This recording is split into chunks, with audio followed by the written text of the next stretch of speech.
Hi all, welcome back to ബിപ്പീസ് house. ഇന്ന് Thursday, കർക്കിടക വാവാണ്. കുട്ടികൾക്ക് സ്കൂളിൽ പോകേണ്ട. ജിസിന് ജോലിക്ക് പോകണമായിരുന്നു, പോയി. ഞങ്ങൾ ഇപ്പം അവധി ആയതുകൊണ്ട് കുട്ടികൾ ലേറ്റായിട്ട് എണീറ്റു. ഞാൻ രാവിലത്തെ പണികളൊക്കെ ഒതുക്കിക്കൊണ്ടിരിക്കുകയാണെന്ന് വെച്ച് കഴിഞ്ഞാൽ രാവിലത്തെ ബ്രേക്ക്ഫാസ്റ്റൊക്കെ കഴിഞ്ഞു. ഞങ്ങളുടെ രാവിലെ ബ്രേക്ക്ഫാസ്റ്റിനായിട്ട് ഉണ്ടാക്കിയിരുന്നത് ഗോതമ്പ് ദോശയായിരുന്നു. അപ്പോൾ ചിക്കൻ കറി ഇരിപ്പുണ്ടായിരുന്നു. അപ്പം ഗോതമ്പ് ദോശയും ചിക്കൻ കറിയും കഴിച്ച് ജിസ് ലഞ്ച് പാക്ക് ചെയ്ത് കൊണ്ടുപോയിട്ട്, അപ്പോൾ ലഞ്ചിനായിട്ട് ഞാൻ ചോറും രസവും വമ്പയർ തോരനും വെച്ചിട്ടുണ്ടായിരുന്നു. അപ്പോൾ രാവിലത്തെ ബ്രേക്ക്ഫാസ്റ്റും ഒക്കെ കഴിഞ്ഞ് കുറച്ച് കളിയൊക്കെ കഴിഞ്ഞ് കഴിഞ്ഞപ്പോഴേക്കും ടി വി കാണലും ഒക്കെ കഴിഞ്ഞ് കഴിഞ്ഞിട്ട് കുക്കുവും ജയക്കുട്ടനും കുറച്ചൊക്കെ ഒന്ന് പഠിക്കാനായിട്ട് ഇരുന്നേക്കാണ് കേട്ടോ. രാവിലെ എണീറ്റ് വരണത് ജയക്കുട്ടനാണെങ്കിൽ ടി വിയുടെ മുമ്പിലേക്കാണ് വരുന്നത്. ആ ഉറക്കിപ്പിച്ച് കള്ളുകൂടിയന്മാരുടെ കൂട്ട് ആടി ആടി വന്നിട്ടാണെങ്കിലും ടി വി ഓണാക്കി റിമോട്ട് എടുത്ത് കൈ പിടിച്ച് സോഫയിലേക്ക് ഒരൊറ്റ കിടപ്പാണ്. പിന്നെ വഴക്കം പറഞ്ഞ് എങ്ങനെയെങ്കിലുമൊക്കെ പോയി പല്ലൊക്കെ തേച്ച് ഒരു ഗ്ലാസ് പാലൊക്കെ കുടിച്ച് പിന്നെ രണ്ടുപേരും കൂടി അടിയായിരിക്കും ടി വിക്ക് വേണ്ടിയിട്ട്. പിന്നെ ഞാൻ സമയം സെറ്റ് ചെയ്യും, ഒരാൾ 15 മിനിറ്റ് വെച്ച് അല്ലെങ്കിൽ ഒരാൾ അരമണിക്കൂർ വെച്ച് അങ്ങനെ. അപ്പം എനിക്ക് ആദ്യം വെക്കണം എന്നുള്ളൊരു ഡിമാൻഡ് വരും. അപ്പം ഞാൻ ആദ്യം വെക്കുന്നവർക്ക് ഇപ്പോൾ 15 മിനിറ്റ് ആണെങ്കിൽ രണ്ടാമത് വെക്കുന്ന ആൾക്ക് ഒരു 5 മിനിറ്റ് കൂടെ കൂടുതൽ തരുമെന്ന് പറയും. അപ്പോൾ കുക്ക് പറയും എനിക്ക് രണ്ടാമത് മതിയെന്ന്. ജയിക്കൂട്ടിന് അത് അത്രയ്ക്കങ്ങ് മനസ്സിലാവാനായിട്ടില്ലാത്തതുകൊണ്ട് അവൻ പറയും എനിക്ക് ആദ്യം വേണമെന്ന്. അങ്ങനെ ടി വി കാണലെല്ലാം കഴിഞ്ഞ് രണ്ടുപേരെ ഞാൻ പഠിക്കാനായിട്ട് കുറച്ച് ഇരുത്തിയിരിക്കുകയാണ്. ജയക്കൂട്ടിന് ഭയങ്കര മടിയെ പഠിക്കാനായിട്ട്, കുറച്ച് നേരമൊക്കെ ഇരിക്കും. പിന്നെ കുക്കുനാണെങ്കിൽ കുറേ നോട്ട്സൊക്കെ എഴുതാനുണ്ടായിരുന്നു. എൻ്റെ മൊബൈൽ അങ്ങ് കിട്ടണേ ഇല്ലായിരുന്നു കേട്ടോ. എൻ്റെ മൊബൈലിൽ നോക്കി അവൾക്ക് കുറേ നോട്ട്സ് എഴുതാനുണ്ടായിരുന്നു. തലേദിവസം സ്കൂളിൽ പോയതിൻ്റെ നോട്ട്സ് അവൾക്ക് കംപ്ലീറ്റ് ചെയ്യാൻ പറ്റിയില്ല. സ്കൂളിൽ അവൾക്ക് വേറെ കുറച്ച് പ്രോഗ്രാംസ് ഉണ്ടായിരുന്നു, അതുകൊണ്ട്. അപ്പം ഞാൻ മൊബൈൽ കിട്ടാത്തതുകൊണ്ട് അവസാനം ലാപ്ടോപ്പ് ഓണാക്കി അങ്ങ് കൊടുത്തു. അപ്പോൾ അതിൽ നിന്ന് നോക്കിയിട്ട് അവൾ എഴുതാണ്. അപ്പം ജയക്കുട്ടൻ്റെ പഠിത്തമൊക്കെ കഴിഞ്ഞിട്ട് അവൻ അടുത്ത വീട്ടിലെ കുട്ടിയും കൂടെ കൂടിയിട്ട് സൈക്കിൾ ഓടിക്കുകയാണ്. അപ്പോൾ ഞാനും അടുത്ത വീട്ടുകാരൊക്കെ ഇടയ്ക്കിടയ്ക്ക് നോക്കും. നമ്മൾ നോക്കിയില്ലെങ്കിൽ ജയക്കുട്ടൻ്റെ സ്പീഡ് പെട്ടെന്ന് അങ്ങ് കൂടും കേട്ടോ. നമ്മൾ നോക്കുന്നുണ്ടോ എന്ന് അവൻ ശ്രദ്ധിക്കും. ആരെയും കാണുന്നില്ല എന്നുണ്ടെങ്കിൽ അവൻ നല്ല പോലെ അങ്ങ് സ്പീഡ് കൂട്ടി അങ്ങ് പറപ്പിക്കും. അപ്പോൾ അതുകൊണ്ട് നമ്മൾ ഇടയ്ക്ക് നോക്കിയില്ലെങ്കിൽ ശരിയാവുകയില്ല. പിന്നെ അതുപോലെ സ്പീഡ് കൂട്ടിയിട്ട് രണ്ടുപേരും കൂടെ കൂട്ടിയിടിച്ച് കഴിഞ്ഞിട്ടുണ്ടെങ്കിൽ അതും പ്രശ്നമായില്ലേ. അപ്പോൾ അതുകൊണ്ട് ഇടയ്ക്കിടയ്ക്ക് നോക്കി സ്പീഡ് കുറയ്ക്കേ എന്ന് പറഞ്ഞുകൊണ്ടിരിക്കും. ഇവർ ഈ കളിക്കുകയൊക്കെ ചെയ്യണം കണ്ടു കഴിയുമ്പം കുക്കൂന് അത്രയ്ക്കങ്ങ് സഹിക്കുന്നില്ല കേട്ടോ. അവൾക്കും ഇറങ്ങണം എന്നുണ്ട്, പക്ഷേ നോട്ട്സ് കംപ്ലീറ്റ് ചെയ്യുകയും ചെയ്യണം, അസൈൻമെൻറ്റ് ചെയ്യാനുണ്ടായിരുന്നു. അപ്പോൾ അവൾ എന്ത് ചെയ്തെന്ന് വെച്ച് കഴിഞ്ഞിട്ടുണ്ടെങ്കിൽ സിറ്റ് ഔട്ടിൽ ഇരുന്നുകൊണ്ട് അങ്ങ് ചെയ്യാണ്. അസൈൻമെൻറ്റ് ചെയ്യണം, എന്തോ പടം വരയ്ക്കാനോ ഒക്കെ ഉണ്ടായിരുന്നു, അതൊക്കെ ചെയ്യാണ്. അപ്പോൾ പിന്നെ ഞാനും പറഞ്ഞു അവിടെ ഇരുന്നങ്ങ് ചെയ്തോ, കുറച്ച് കാറ്റും വെളിച്ചമൊക്കെ കിട്ടുമല്ലോ. അപ്പോൾ അതിൻ്റെ ഇടയ്ക്ക് മഴ തൂളാൻ തുടങ്ങി. രണ്ടുപേരും സൈക്കിളൊക്കെ വെച്ചിട്ട് സിറ്റ് ഔട്ടിലിരുന്ന് പടം വരയ്ക്കുകയോ കളറടിക്കുകയോ എന്തൊക്കെയോ പരിപാടികളാണ്. ഇതൊക്കെ കഴിഞ്ഞ് അടുത്ത വീട്ടിലെ കുട്ടി അവളുടെ വീട്ടിലേക്ക് പോയി. ഞാൻ ഇടയ്ക്കിടയ്ക്ക് ഇവർക്ക് ഓരോ പണികൾ കൊടുത്തുകൊണ്ടിരിക്കുകയാണ്. അവധിയല്ലേ, വീട്ടിലുണ്ടല്ലോ. അപ്പോൾ സ്കൂളിൽ പോകുന്ന ദിവസങ്ങളാണെങ്കിൽ ഇങ്ങനെ പണികൾ അധികം ഒന്നും കൊടുക്കാൻ പറ്റില്ല. കുറേശ്ശെയൊക്കെ പറ്റുമ്പോഴൊക്കെ കൊടുക്കാൻ പറ്റുള്ളൂ.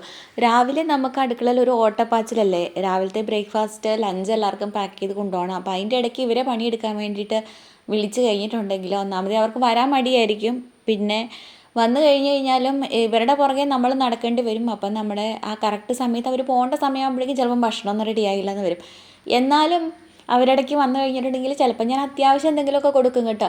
അടുത്ത വീട്ടിൽ ചേട്ടൻ ഇവിടെ പാല് കൊണ്ടുവെക്കുന്നത്, അപ്പോൾ അടുത്ത വേറെ വീടുകളിലേക്കുള്ള പാലുകളുണ്ട്. അപ്പോൾ പാല് കൊണ്ടു കൊടുക്കാൻ വേണ്ടി ചില സമയത്ത് വേറെ ആരും കൊണ്ടു കൊടുത്തില്ലെങ്കിൽ അത് കൊണ്ടു കൊടുക്കാൻ ഏൽപ്പിക്കും. അല്ലെങ്കിൽ കറിവേപ്പില പറിക്കാനോ.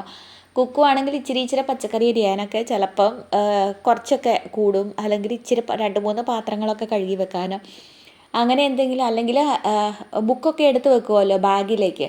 അപ്പം കുക്കു അവളുടെ തന്നെ എടുത്ത് വെക്കും. അവൾ 7ാം ക്ലാസ്സിലെത്തിയില്ലേ. പിന്നെ ജയ്ക്കൂട്ടനാണെങ്കിൽ അങ്ങനെ ടൈം ടേബിൾ നോക്കി കറക്റ്റായിട്ട് അങ്ങ് എടുത്ത് വെക്കാൻ വേണ്ടിയിട്ടൊന്നും ആയിട്ടില്ല. അവൻ 1ാം ക്ലാസ്സിലാണ് പഠിക്കുന്നത്. അപ്പം അവൻ്റെ ബുക്സ് എടുത്ത് വെക്കാൻ ചിലപ്പോൾ ഞാൻ അവളെ ഏൽപ്പിക്കും. അങ്ങനെ എന്തെങ്കിലുമൊക്കെ അങ്ങോട്ടും ഇങ്ങോട്ടും സഹായങ്ങൾ ചെയ്യാനൊക്കെ ആയിട്ട് ഏൽപ്പിക്കും. പിന്നെ വൈകിട്ട് വന്നു കഴിഞ്ഞിട്ടുണ്ടെങ്കിലും ഇപ്പം സ്വന്തമായിട്ട് ബാഗ് എടുത്ത് വെക്കുക. ജയ്ക്കൂട്ടനാണെങ്കിൽ അവൻ്റെ സ്വന്തമായിട്ട് ബാഗൊക്കെ എടുത്ത് വെക്കുക. ഇനിയിപ്പം ടിഫിൻ ബോക്സൊക്കെ എടുത്ത് വെക്കാനാണെങ്കിൽ ചിലപ്പോൾ ഞാൻ അവളോട് പറയും അവൻ്റേത് എടുത്തുകൊണ്ട് വെക്കാൻ വേണ്ടിയിട്ട്, അവനോട് പറയും അവളുടേത് എടുത്തുകൊണ്ട് വെക്കാൻ വേണ്ടിയിട്ട്. പരസ്പരം അങ്ങോട്ടും ഇങ്ങോട്ടും സഹായിച്ചൊക്കെ ഒന്ന് പഠിക്കട്ടെ. പിന്നെ വൈകുന്നേരങ്ങളിലും കളിയൊക്കെ കഴിഞ്ഞ് ചില സമയം ഇപ്പോൾ സമയമുള്ളതുപോലെയൊക്കെ എന്തെങ്കിലുമൊക്കെ കൊടുക്കും. അപ്പോൾ അവധിയുള്ള ദിവസങ്ങളാണെങ്കിൽ നമുക്ക് കൂടുതൽ പണികളൊക്കെ ഏൽപ്പിക്കാമല്ലോ. അപ്പോൾ ഇവർ പണി എടുത്തു കഴിഞ്ഞിട്ടുണ്ടെങ്കിൽ ഇപ്പോൾ കുക്കു 7ാം ക്ലാസ്സിലെത്തിയെന്ന് പറഞ്ഞു കഴിഞ്ഞാൽ അവളാണെങ്കിലും പണി എടുത്ത് കഴിഞ്ഞിട്ടുണ്ടെങ്കിലൊക്കെ ഒന്നാമത് വിളിച്ചു കഴിഞ്ഞാൽ നല്ല മടിയുണ്ട് കേട്ടോ. അപ്പോൾ ജയക്കൂട്ടൻ്റെ പ്രായത്തിലൊക്കെ അവനും ഭയങ്കര ഇൻട്രസ്റ്റാണ് ചില സമയം പണിയെടുക്കാൻ വേണ്ടിയിട്ട്. അവൻ്റെ പ്രായത്തിൽ ഇവളെ ഞാൻ വിളിക്കുമ്പം അത് മിക്കവാറും കുട്ടികൾക്ക് അങ്ങനെയാണെന്ന് തോന്നുന്നു. ഭയങ്കര ഇൻട്രസ്റ്റ് ആയിരുന്നു. പക്ഷേ ഇപ്പം മടിയായി തുടങ്ങി. എന്നാലും കുറേശ്ശെ ഞാൻ നിർബന്ധിച്ചൊക്കെ ചെയ്യിപ്പിക്കും. അപ്പം ചെയ്യുമ്പോൾ ചിലപ്പം വൃത്തിയാകത്തൊന്നുമില്ല. ഇപ്പോൾ പാത്രം കഴുകാൻ വേണ്ടി പോവുകയാണെങ്കിൽ എന്നാ അങ്ങോട്ടും ഇങ്ങോട്ടും സോപ്പ് വെള്ളമൊക്കെ ഒഴിച്ച് നോക്കും, അങ്ങോട്ടും ഇങ്ങോട്ടും പാത്രങ്ങളുടെ അളവ് നോക്കും, വെള്ളം ഒഴിച്ച അളവ് നോക്കും, സോപ്പ് കൂടുതലിട്ട് കഴിഞ്ഞാൽ എങ്ങനെ ഇരിക്കും എന്ന് നോക്കും, സോപ്പ് കുറവിട്ട് കഴിഞ്ഞിട്ടുണ്ടെങ്കിൽ എങ്ങനെ ഇരിക്കും എന്ന് നോക്കും, സോപ്പ് വെള്ളം അങ്ങോട്ടും ഇങ്ങോട്ടും 2 പാത്രത്തിൽ ആറ്റിയൊക്കെ നോക്കും. ഇങ്ങനെ പല വിധത്തിലുള്ള പരീക്ഷണങ്ങളൊക്കെ നടത്തും.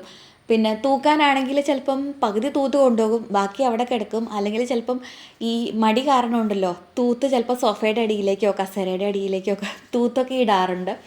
അങ്ങനത്തെ പരിപാടികളൊക്കെ ചെയ്യും കേട്ടോ. പിന്നെ നമ്മൾ ഉദ്ദേശിക്കുന്ന രീതിയിൽ അത്ര വൃത്തിയായിട്ടോ അത്ര ഭംഗിയായിട്ടോ സ്പീഡിലോ ഒന്നും അങ്ങനെ ചെയ്യാനൊന്നും അവർക്കായിട്ടില്ല. എന്നാലും ഞാൻ അവർക്ക് പറ്റാവുന്ന പണികളൊക്കെ കൊടുത്ത് അവരെ കൂടി വീട്ടിലെ പണികളിൽ ഞാൻ ഉൾപ്പെടുത്തും. കാരണം എന്നാന്ന് വെച്ച് കഴിഞ്ഞിട്ടുണ്ടെങ്കിൽ അവർ കൂടി അറിയണം, നമ്മുടെ മക്കൾ അറിയണം നമ്മുടെ വീട്ടിലെ പണികൾ. ഇപ്പം ഒരു കുട്ടി ആ കുട്ടിയുടെ വീട്ടിലെ പണികൾ അതെൻ്റെ ജോലിയല്ല, അത് അമ്മയുടെ അപ്പൻ്റെ ജോലിയാണ്, അങ്ങനെ ആ ഒരു ചിന്താഗതി വരാൻ പാടില്ല. എൻ്റെ വീട്ടിലെ ജോലികൾ അത് അപ്പൻ എടുക്കണമാണെങ്കിലും അമ്മ എടുക്കണതാണെന്നുണ്ടെങ്കിലും ആരെടുക്കണ ജോലിയാണെങ്കിലും അതെൻ്റെ കൂടി കടമയാണെന്നുള്ള ഒരു ബോധ്യം അവർക്കുണ്ടാവണം. ഇപ്പം അത് ആരായാലും, ഇപ്പം കുട്ടികൾക്ക് മാത്രമല്ല, അമ്മയാണെങ്കിലും അപ്പനാണെങ്കിലും മക്കളാണെങ്കിലും ആരാണെങ്കിലും അവർ താമസിക്കുന്ന ആ വീട്ടിൽ അവരുടെ ആ കുടുംബത്തിൽ എല്ലാ ജോലികളിലും അവർ കൂടി പങ്കുകാരാകണം. അത് ഒരാളുടെ മാത്രം സ്പെഷ്യലായിട്ടുള്ള ജോലിയല്ല. ഇപ്പോൾ പറമ്പിൽ പണിയെടുക്കുക എന്നുള്ള അപ്പൻ്റെ ജോലി പണ്ടൊക്കെ അങ്ങനെയല്ലായിരുന്നു. പിന്നെ അടുക്കളയിൽ പണിയെടുക്കുക എന്നുള്ളത് അമ്മയുടെ ജോലി. അതിപ്പോഴും അങ്ങനെ തന്നെയാണ് പല വീടുകളിലും. അങ്ങനെ സെപ്പറേറ്റ് ആയിട്ട് തരംതിരിച്ചിരിക്കുകയാണ്. കുട്ടികളുടെ ജോലി എന്ന് പറഞ്ഞു കഴിഞ്ഞാൽ പഠിത്തം, അവരുടെ കളികൾ. അപ്പോൾ അങ്ങനെയാകാൻ പാടില്ല. അപ്പോൾ അവർക്ക് ചെറുപ്പത്തിൽ തന്നെ ഒരു ബോധ്യം വേണം, ഒരു വീട്ടിലെ ജോലി എന്ന് പറഞ്ഞു കഴിഞ്ഞാൽ ആ വീട്ടിലെ എല്ലാവരുടെയും കൂടെ ഉത്തരവാദിത്വമാണ്, കടമയാണ് എന്നുള്ള കാര്യം. ഇപ്പം ഞാനിവിടെ ഇപ്പം ചില കുട്ടികൾ ചോദിക്കുന്നതിൻ്റെ ചില കൂട്ടുകാരൊക്കെ പറയുന്നേക്കാം, ഞാനെന്തിനാ ഇവിടെ പണിയെടുക്കാനാണോ കഴിയുന്നത്, എന്നാൽ പിന്നെ വല്ല വീട്ടിലും വേലക്കാരിയായിട്ട് പോയിട്ടുണ്ടെങ്കിൽ അവിടെ നിന്ന് എനിക്ക് കാശെങ്കിലും കിട്ടുമല്ലോ എന്നൊക്കെ ചോദിക്കുന്ന കുട്ടികളുണ്ട്. അപ്പോൾ അങ്ങനെ ആ ഒരു ചിന്താഗതി വരാൻ പാടില്ല. ചെറുപ്പത്തിൽ തന്നെ നമ്മളിവരെ പണിയെടുക്കാൻ വേണ്ടി ഒരു ഉൾക്കൊള്ളിച്ച് കഴിഞ്ഞിട്ടുണ്ടെങ്കിൽ അവർക്ക് ആ ഒരു ചിന്താഗതി വരില്ല എന്ന് തോന്നുന്നു. പിന്നെ ചിലവർ പറയണ കേൾക്കാം, ഇപ്പം ഗിഫ്റ്റുകളൊക്കെ കൊടുക്കുമെന്ന്. അതായത് ഇത്ര പണികൾ ചെയ്ത് കഴിഞ്ഞിട്ടുണ്ടെങ്കിൽ ഇത്ര രൂപ തരാം, അല്ലെങ്കിൽ ഇന്ന പണികൾ ചെയ്യുവാണെങ്കിൽ ഇന്ന സാധനം മേടിച്ച് തരാമെന്നൊക്കെ. അങ്ങനെ ഞാൻ ഓഫർ ചെയ്യാറില്ല കേട്ടോ. കാരണം എന്നാന്ന് വെച്ചിട്ടുണ്ടെങ്കിൽ അത് ഞാൻ കണ്ടിട്ടുണ്ട്. എൻ്റെ ഒരു ഫ്രണ്ടിൻ്റെ മക്കളാണ്, എന്ത് പണി എടുത്ത് കഴിഞ്ഞിട്ടുണ്ടെങ്കിലും അവർക്ക് എന്തെങ്കിലും കൊടുക്കും. ഇപ്പം മുറ്റം അടിക്കുവാണെങ്കിൽ 100 രൂപ, വീട് ഇരിക്കുവാണെങ്കിൽ ഇത്ര രൂപ, പാത്രം കഴുകുവാണെങ്കിൽ ഇത്ര രൂപ, തുണി മടക്കുകയാണെങ്കിൽ ഇത്ര രൂപ, അങ്ങനെ അവർക്കൊരു കുടുക്കയുണ്ട്. ആ കുടുക്കയിൽ അവർ സൂക്ഷിച്ച് വെക്കുകയാണെങ്കിൽ അവർക്കത് ഭയങ്കര സന്തോഷമാണ്. അപ്പോൾ അതുകൊണ്ട് അവർ പണിയെടുക്കും. പക്ഷേ ഇത് വലുതാകുമ്പോൾ എന്താണ് ചെയ്യണമെന്നറിയോ, ഇവർക്ക് അതൊരു ഇതെൻ്റെ കടമയാണെന്നുള്ള ഒരു രീതിയിലല്ല അവർ ചെയ്യുന്നത് പണി. അവർക്ക് എന്തൊക്കെയോ കിട്ടും എന്നുള്ള ഒരു ഇതിൽ, അതായത് ജോലി ചെയ്ത് കഴിഞ്ഞാൽ ശമ്പളം കിട്ടും എന്നുള്ള രീതിയാണ്. അവർക്ക് സ്വന്തം വീട്ടിലെ പണികൾ എടുത്തു കഴിഞ്ഞിട്ടുണ്ടെങ്കിൽ എനിക്ക് എന്തെങ്കിലും കിട്ടണം എന്നുള്ള ഒരു ചിന്താഗതിയിലേക്ക് അവർ പോകും എന്നാണ് എൻ്റെ വിശ്വാസം. അതുകൊണ്ട് ഇങ്ങനെ ഒന്നും ഇന്ന സാധനം മേടിച്ച് തരാം അല്ലെങ്കിൽ ഇത്ര രൂപ തരാം അങ്ങനെയൊന്നും പറഞ്ഞാൽ ഒന്നും ഓഫർ ചെയ്യേണ്ട കാര്യമില്ല. ഇതെൻ്റെ വീട്ടിലെ ജോലി, ഈ ജോലികളിൽ ഞാൻ കൂടി പങ്കാളിയാകണം, ഇതെൻ്റെ കൂടി കടമയാണ്, എൻ്റെ കൂടി ഉത്തരവാദിത്വമാണ് എന്നുള്ള ഒരു ചിന്താഗതി നമ്മുടെ മക്കളിൽ ഉണ്ടാവണം. ഇപ്പം വലുതായി കഴിയുമ്പോഴാണെന്നുണ്ടെങ്കിൽ ഇപ്പോൾ പല പെൺകുട്ടികൾക്കും കല്യാണം കഴിക്കാനൊക്കെ മടി. അതിൽ ഇപ്പം വാർത്തയിലൊക്കെ കാണാറുണ്ടായിരുന്നല്ലോ, ചില പെൺകുട്ടികൾ ചോദിക്കുന്നത്, ഞാനെന്തിനാ കല്യാണം കഴിച്ചിട്ട് ഭർത്താവിൻ്റെ വീട്ടിൽ പണിയെടുക്കാൻ വേണ്ടിയിട്ടാണോ പോകുന്നത്, എന്നാൽ പിന്നെ എനിക്ക് കല്യാണം കഴിക്കേണ്ട ആവശ്യമില്ലല്ലോ, ഞാൻ എൻ്റെ വീട്ടിൽ തന്നെ ഇരുന്നാൽ പോരെ. അങ്ങനെ ഒരു ചിന്താഗതി പാടില്ല. അതിപ്പം അത് സത്യം പറഞ്ഞു കഴിഞ്ഞിട്ടുണ്ടെങ്കിൽ ഭർത്താക്കന്മാരുടെ വീടുകളിൽ ചില അമ്മായിമ്മമാരും ഭർത്താവാണെന്നുണ്ടെങ്കിൽ ഭർത്താവിൻ്റെ വീട്ടുകാരൊക്കെ അങ്ങനെ ചെയ്യുന്നവരുണ്ട് കേട്ടോ. അതായത് ഇപ്പോൾ സ്വന്തം വീട്ടിലെ ആൾക്കാരെക്കാളും കെട്ടി വരുന്ന പെണ്ണെന്ന് പറഞ്ഞു കഴിഞ്ഞിട്ടുണ്ടെങ്കിൽ പണിയെടുക്കാൻ വേണ്ടിയിട്ട് വരുന്ന ഒരു പെണ്ണ് എന്നുള്ള ഒരു ചിന്ത ഇപ്പോഴും അതെ പണ്ടുണ്ടായിരുന്നു, അതിനേക്കാളും കൂടുതലായിട്ട് ഇപ്പോൾ ഉണ്ടെന്നാണ് എനിക്ക് തോന്നുന്നത്. ഇപ്പം കാലമൊക്കെ മാറി, ചിന്താഗതികളൊക്കെ മാറി എന്ന് പറഞ്ഞാൽ പോലും ഇപ്പോൾ കെട്ടി വരുന്ന പെണ്ണിനെ കൊണ്ട് ഒത്തിരി പണികൾ എടുപ്പിക്കുക എന്നുള്ള ഒരു രീതി ഉണ്ട്. പക്ഷേ എന്നാലും ഇപ്പം നമ്മളൊരു വീട്ടിലേക്ക് പോയി കഴിഞ്ഞ് കഴിഞ്ഞാൽ ഇപ്പോൾ കല്യാണം കഴിച്ച് പോകുന്നത് ഭർത്താവിൻ്റെ വീട്ടിൽ ജോലി ചെയ്യാനാണ് എന്നുള്ള ആ ഒരു ബോധ്യത്തിൽ നിന്ന് അവർ ആ ഒരു ചിന്താഗതിയിൽ നിന്ന് അവർ പിന്മാറണം. നമ്മുടെ മക്കളൊക്കെ ഞാൻ കല്യാണം കഴിച്ച് പോയി കഴിഞ്ഞിട്ടുണ്ടെങ്കിൽ അതും എൻ്റെ വീട് തന്നെയാണ്, ഞാൻ അവിടുത്തെ എല്ലാ പണികളും എടുക്കാൻ വേണ്ടി പോകുന്നതല്ല, പക്ഷേ അവരുടെ ജോലികളിൽ ഞാൻ കൂടി പങ്കാളിയാവുക എന്നുള്ള ഒരു ബോധ്യം നമ്മുടെ മക്കൾക്കുണ്ടാവണം. പിന്നെ എനിക്ക് തോന്നുന്നത് എന്താണെന്ന് വെച്ച് കഴിഞ്ഞാൽ നമ്മളിങ്ങനെ കുട്ടികളെ വീട്ടിൽ ചെറുപ്പത്തിലെ തൊട്ട് പണികളൊക്കെ എടുത്ത് ശീലിപ്പിക്കുകയാണെങ്കിൽ അവർക്ക് മുതിരും തോറും ഉണ്ടല്ലോ, വലുതാവും തോറും അവർക്ക് ആ ഒരു ഉത്തരവാദിത്വ ബോധം കൂടി കൂടും എന്നാണ് എൻ്റെ വിശ്വാസം.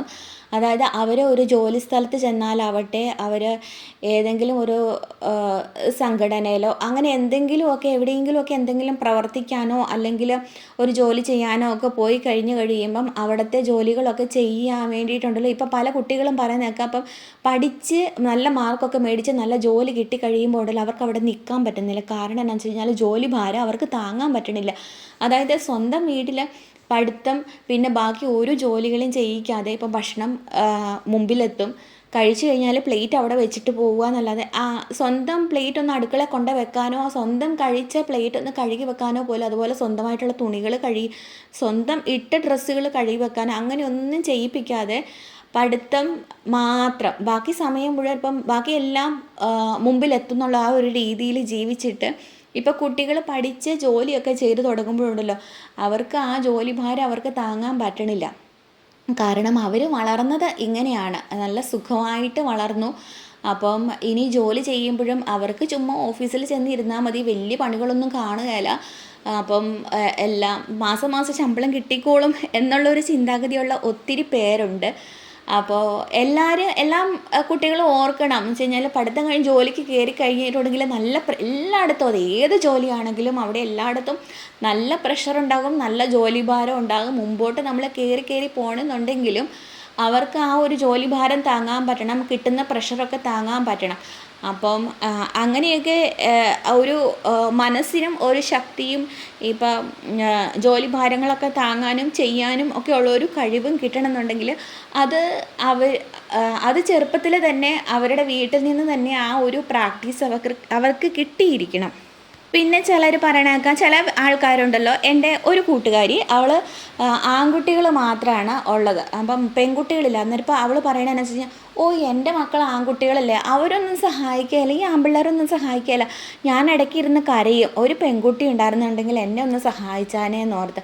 അത് അങ്ങനെ ആകരുത് ഒരിക്കലും കേട്ടോ. ആൺകുട്ടി പെൺകുട്ടി എന്നുള്ളൊരു വേർതിരിവ് അത് കുടുംബത്തിലെ വളർത്തിയെടുക്കരുത്. അത് ആ ഒരു ചിന്താഗതി അവർ കല്യാണം കഴിയുമ്പോഴും ഉണ്ടല്ലോ, അത് ആ ഭാര്യയോടും ഭർത്താവിനോട് അത് അവരങ്ങനെ ചെയ്യും. ആൺകുട്ടി പണിയെടുക്കാൻ പാടില്ല, പെണ്ണ് പണിയെടുക്കണം, അങ്ങനെ ആ ഒരു ചിന്താഗതി അവരിൽ വളർത്തിയെടുക്കാൻ പാടില്ല. അതുപോലെ ചില ആൾക്കാരെന്താ ചെയ്യണമെന്ന് വെച്ച് കഴിഞ്ഞിട്ടുണ്ടെങ്കിലുണ്ടല്ലോ, നേരെ തിരിച്ച് ആൺകുട്ടികളെ കൊണ്ട് പണിയെടുപ്പിക്കും. അവർ കല്യാണം കഴിച്ച് കഴിയുമ്പോഴും എനിക്കാണെങ്കിൽ ചില അമ്മമാർ പറയണതാണ്, എനിക്കാണെങ്കിൽ എൻ്റെ ഭർത്താവൊന്നും സഹായിക്കുകയില്ല എന്ന് വെച്ച് കഴിഞ്ഞാൽ എൻ്റെ ഭർത്താവ് അവരുടെ വീട്ടിൽ ഒന്നും ചെയ്യാതെ വളർന്നുകൊണ്ട്, പക്ഷേ എൻ്റെ മോൻ അങ്ങനെയാകാൻ പാടില്ല, അവൻ്റെ ഭാര്യയെ സഹായിച്ചോട്ടെ എന്ന് പറഞ്ഞ് പണികളൊക്കെ എടുപ്പിക്കും. നല്ല കാര്യം. പക്ഷേ പെൺകുട്ടികളെ കൊണ്ട് ചില അമ്മമാർ പണിയെടുപ്പിക്കില്ല. കാരണം എന്താണെന്നറിയോ, അവൾ കല്യാണം കഴിച്ചിട്ട് ഭർത്താവിൻ്റെ വീട്ടിൽ ചെന്നിട്ട് പണിയെടുക്കാനുള്ളതല്ലേ, അന്നേരം ഇപ്പോഴെങ്കിലും ഒന്ന് വിശ്രമിച്ചോട്ടെ എന്നും പറഞ്ഞ് അതും നല്ലതല്ല. അത് ദോഷമായിട്ടേ ഭവിക്കുകയുള്ളൂ നമ്മുടെ കുട്ടികൾക്ക്. അപ്പോൾ ആൺകുട്ടി പെൺകുട്ടി എന്ന ഒരു വ്യത്യാസവും കൂടാതെ, അത് അടുക്കള പണിയാണെങ്കിലും വീടിന് പുറത്തെ പണിയാണെങ്കിലും ഈ വീട്ടിലെ എന്ത് ജോലിയാണെങ്കിലും എല്ലാ ജോലികളും ആൺകുട്ടി പെൺകുട്ടി എന്ന വ്യത്യാസം കൂടാതെ തന്നെ നിർബന്ധമായിട്ടും ചെയ്യിക്കണം തന്നെയാണ് എൻ്റെ അഭിപ്രായം. പിന്നെ വേറൊരു കാര്യം എന്താണെന്ന് വെച്ച് കഴിഞ്ഞിട്ടുണ്ടെങ്കിൽ, നമ്മൾ വേറെ കുട്ടികളെ വെച്ചിട്ട് ഈ പണിയെടുക്കുന്ന കാര്യത്തിലാണെങ്കിലും കമ്പയർ ചെയ്യുന്ന പേരൻസ് ഉണ്ട്. അങ്ങനെ ചെയ്യാൻ പാടില്ല കേട്ടോ. ഇപ്പം ഞാൻ പറയട്ടെ, എൻ്റെ ഒരു കസിൻ്റെ കുട്ടി, അവളും എൻ്റെ മോളെക്കാളും ഒരു വയസ്സ് കൂടുതലേ ഉള്ളൂ. അപ്പോൾ ആ കുട്ടി എങ്ങനെയാണെന്ന് വെച്ച് കഴിഞ്ഞാൽ ഭക്ഷണമൊക്കെ വെക്കും, ബിരിയാണി വെക്കും, അങ്ങനെ എന്തൊക്കെയോ നല്ല സ്പെഷ്യൽ ഐറ്റംസൊക്കെ ഉണ്ടാക്കാൻ ഭയങ്കര മിടുക്കിയാണ്. പക്ഷേ അവൾ അങ്ങനെ ചെയ്യുമെന്ന് പറഞ്ഞുകൊണ്ട് എൻ്റെ കുട്ടിയെ കൊണ്ട് എന്നെ അത് ചെയ്യിപ്പിക്കാൻ പാടില്ല. അതുപോലെ ഇവളുടെ ഒരു കുട്ടി മുറ്റമൊക്കെ അടിക്കാൻ നേരത്ത് എന്നാ ഭംഗിയായിട്ട് നല്ല വൃത്തിയായിട്ട് നല്ല ചടപടാന്ന് പറഞ്ഞുകൊണ്ട് നല്ല സ്പീഡിലടിക്കും. പക്ഷേ ഇവള് സ്ലോ ആണ്. മുറ്റം അടിക്കുവാണെന്നുണ്ടെങ്കിൽ പകുതി അവിടെ കിടക്കും, പകുതി പതുക്കെയൊക്കെ തൂത്തുകൊണ്ട് കൊടുക്കും, കളയും. അത് ഓരോ കുട്ടികൾക്ക് ഓരോ തരത്തിലുള്ള കഴിവുകളാണ്. അപ്പം അവർക്ക് പിന്നെ ചെയ്യാനുള്ള ഓരോ സാഹചര്യങ്ങളും എല്ലാം വ്യത്യസ്തമാണല്ലോ. അപ്പം നമുക്കറിയാം നമ്മുടെ കുട്ടിയെ കൊണ്ട് എന്തെല്ലാം പണികൾ ചെയ്യിപ്പിക്കാൻ പറ്റും എന്നുള്ളത് അത് അമ്മമാർക്കും അപ്പന്മാർക്കുമാണ് അറിയാവുന്നത്. അപ്പോൾ അവരെ കൊണ്ട് ആ ഒരു രീതിയിൽ ചെയ്യിപ്പിക്കുക. അപ്പം ബാക്കി കുട്ടികൾ അയൽവക്കത്തെ കുട്ടിയായിക്കൊള്ളട്ടെ, ബന്ധുക്കാർ കുട്ടികളോ ഫ്രണ്ട്സിൻ്റെ കുട്ടികളോ, അപ്പോൾ അവരങ്ങനെ ചെയ്യുന്നു, എന്തുകൊണ്ട് നിനക്ക് ഇങ്ങനെ ചെയ്യാൻ പറ്റുന്നില്ല എന്ന് ചോദിച്ച് കമ്പയർ ചെയ്യേണ്ട കാര്യമൊന്നുമില്ല. നമ്മുടെ കുട്ടികളും അവരും വ്യത്യസ്തരാണെന്ന് ഓർക്കുക. എല്ലാവരും ഇപ്പോൾ 100 കുട്ടികളുണ്ടെങ്കിൽ 100 കുട്ടികളുടെയും എല്ലാ തലങ്ങളും 100 തരത്തിലായിരിക്കും എന്ന് ഓർക്കുക.